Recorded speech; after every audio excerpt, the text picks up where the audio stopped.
As we continue to read from the Sermon on the Mount from the Gospel of Matthew, Jesus continues with the sayings, you were told, but I say to you. And there is some significance in those words, but I say to you.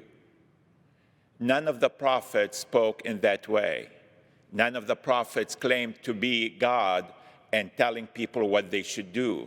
Usually, if you look and read some of the prophets in the Old Testament, they always started their prophecy by saying, "Thus says the Lord God." They recognize they're only the mouthpiece of God. They're relaying to the people what God had revealed to them. But that's not how Jesus speaks. He says, "I tell you." You were told, when he says you were told, he's referring to the Mosaic law, which the people held in highest, respect and honor, that's directly from God through Moses. And Jesus comes along and says, "I say to you." What Jesus is calling us to is to look at things in a different way. Jesus is not asking us to be just pacifists, just accepting, persecution, accepting violence, and doing nothing about it. Jesus wants us to fight back.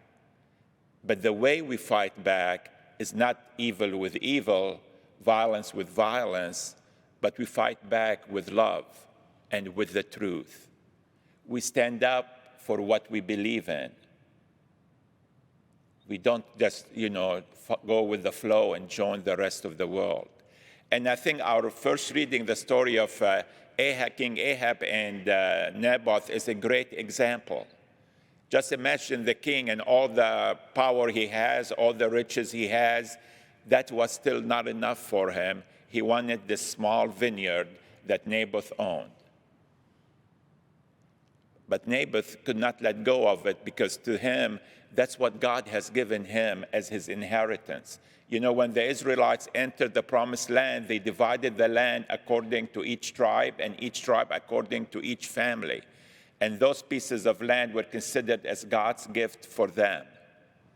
So it wasn't just a business transaction. Why wouldn't Naboth take some money or take another piece of land and give it to the king? Because that was a gift from God to his family, to his ancestors, and he was not willing to let go of it. Now, Jezebel, which was a pagan, she didn't care about these things. To her, that didn't mean anything. So she devised this whole plan to get rid of Naboth so her husband can get his vineyard. And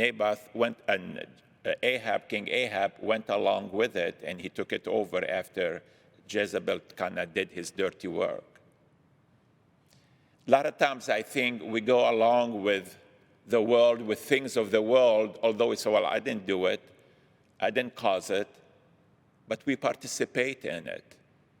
We're called to be like Naboth, hold firm to our beliefs, hold firm to what God has given us and what's God called to each one of us. That's what Jesus says.